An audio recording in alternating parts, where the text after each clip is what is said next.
Imagine a shed in the heart of Paris at the end of the Shijotiite century. It is a miserable place, a former dissecting room, drafty in the winter and stifling in the summer. Inside, a woman is stirring a heavy iron pot of boiling pitchblende. With a rod as tall as she is covered in dust. Her hands are burned and her eyes are stinging from toxic fumes. To any passerby, she looks like a common laborer. But this woman is Maria Skłodowska, and she is about to change the world forever. She isn't looking for wealth or fame.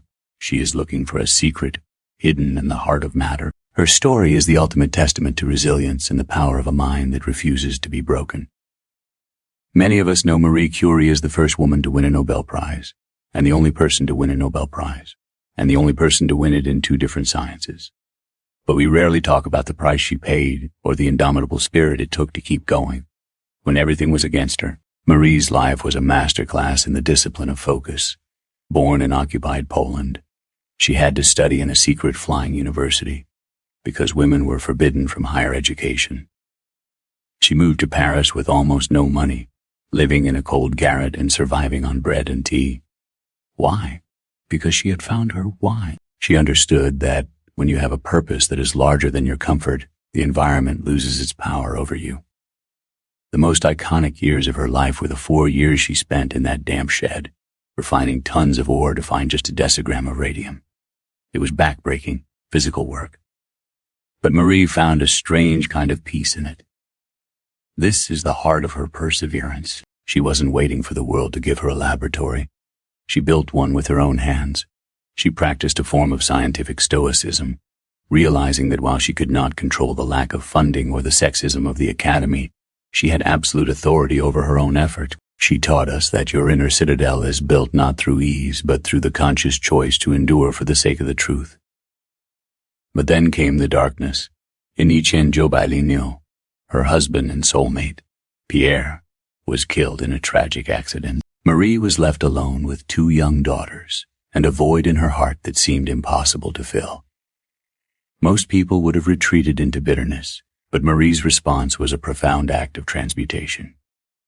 She channeled her grief into her work. She took over Pierre's teaching position, becoming the first female professor at the Sorbonne. She chose to honor his memory not with tears, but with more discovery. She showed us that healing is not the absence of scars, but the ability to keep walking with them. Later in life, Marie faced a different kind of fire public scandal and intense xenophobia. The very society that had celebrated her now turned against her, but Marie's resilience remained unshakable. She famously said, "Nothing in life is to be feared. It is only to be understood. Now is the time to understand more, so that we may fear less." She refused to let the noise of the crowd dictate her worth. She knew that her value was found in her integrity and her work, not in the fickle opinions of the public. This is the ultimate form of Jiangkongan control. The realization that no one can diminish you unless you give them your consent. During World War I, she didn't hide in her lab. She invented mobile X-Gen-ray units, known as little Curies, and drove them to the front lines herself. She risked her life and her health to save thousands of soldiers. She didn't do it for a medal. She did it because it was the right thing to do. Her life was an ongoing sacrifice for humanity. She eventually died from the radiation she had spent her life studying. The Venturi element that gave her fame also took her life, but she never regretted it. She had lived a life of total alignment. What can Marie Curie teach you today? Perhaps you feel overwhelmed by your own pitchblende, the heavy, messy, and difficult parts of your life. Perhaps you feel like you are working in a shed where no one sees your effort. Marie's wisdom is a call to find your center. She teaches us that a sense of control comes from the discipline of your attention. If you focus on the truth of your work and the depth of your purpose, the cold and the hunger and the critics become secondary.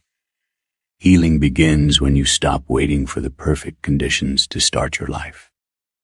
Your discovery is waiting for you in the middle of your struggle. Build your inner empire on the foundation of resilience. Practice the art of turning your pain into a light for others. For as Marie Curie proved, the most powerful energy in the universe is not found in the atom, but in the human heart that refuses to give up. Be brave enough to stir your own pot. Be brave enough to glow in the dark.